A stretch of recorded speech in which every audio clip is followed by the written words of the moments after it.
Hermeticism. The perennial philosophy. The teachings of the Emerald Tablet are the earliest expression of the perennial philosophy, so called because it is a body of ideas that keeps popping up no matter how much it are suppressed. The term was coined by the German philosopher Leibniz, but it was author Aldous Huxley who popularized the idea. The perennial philosophy, according to him, presented the notion of one reality in the universe that was behind the manifold world of created things. The nature of this one reality, he noted, is such that it cannot be directly or immediately apprehended except by those who have chosen to fulfill certain conditions, making themselves loving, pure in heart, and pure in spirit. In this sense, pure in spirit means without ego, which is the fundamental condition for experiencing higher reality. F.C. Pophold, in his book The Perennial Philosophy 1970, further elaborated on this way of looking at the world and revealed its basis in mysticism. What is mysticism? The word mystic has its origin in the Greek mysteries. A mystic was one who had been initiated into these mysteries, through which he had gained an esoteric knowledge of divine things and been reborn into eternity. His object was to break through the world of history and time into that of eternity and timelessness. The method was through initiation ceremonies through which the initiate entered into something holy and numinous, a secret wisdom about which it was unlawful for him to speak.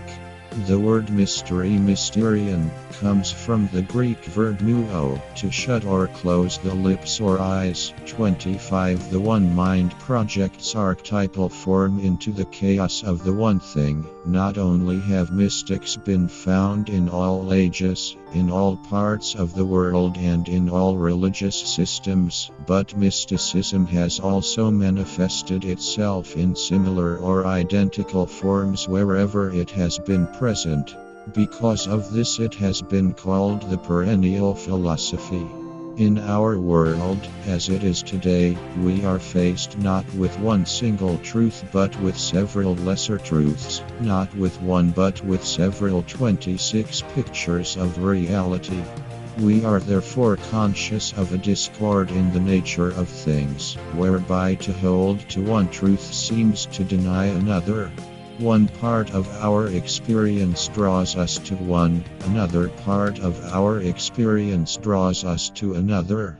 It has been the eternal quest of mankind to find the one ultimate truth, that final synthesis in which all partial truths are resolved.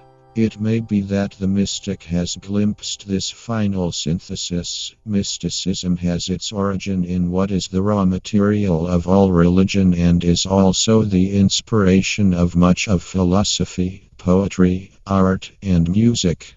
That is a consciousness of a beyond, of something which, though it is interwoven with it, is not of the external world of material phenomena, an unseen reality over and above the seen. In the developed mystic, this consciousness is present in an intense and highly specialized form. In the true mystic, there is an extension of normal consciousness, a release of latent powers, and a widening of vision, so that aspects of truth unplumbed by the rational intellect are revealed. Both in feeling and thought, the mystic apprehends an immanence of the temporal in the eternal and the eternal in the temporal. In the religious mystic there is a direct experience of the divine presence. Though he or she may not be able to describe it in words and may not be able to logically demonstrate its validity, their experience is fully and absolutely valid and is surrounded with complete certainty. They have been there, they have seen, they know. Out of the experiences and comments of mystics down through the ages, the following assertions about the nature of this ultimate but hidden reality can be made. 1. This phenomenal world of matter and individual consciousness is only a partial reality and is the manifestation of a divine ground in which all partial realities have their being and origin. 2. It is of the nature of human beings that not only can we have knowledge of this divine ground by inference, but also we can realize it by direct intuition, superior to discursive reason, in which the knower is in some way united with the known. 3. The nature of human beings is not a single but a dual one. We have not one but two selves. The phenomenal ego, of which we are chiefly conscious and which we tend to regard as our true self, and a non-phenomenal, eternal self, an inner presence, the spirit, the spark of divinity within us, which is our true self.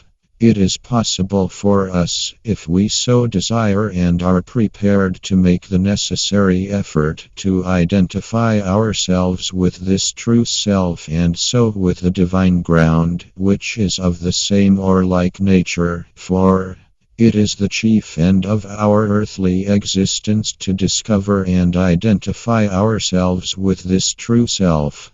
By doing so, we will come to an intuitive knowledge of the divine ground and so apprehend truth as it really is, and not as our limited human perceptions make it appear to be.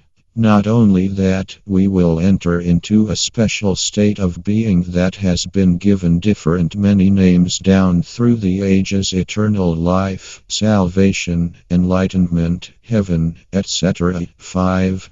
Though it may be to a great extent atrophied and exist only potentially in most human beings, we possess an organ or mental faculty which is capable of discerning spiritual truth, and, in its own realms, this faculty is as much to be relied on as are other organs of sensation in theirs.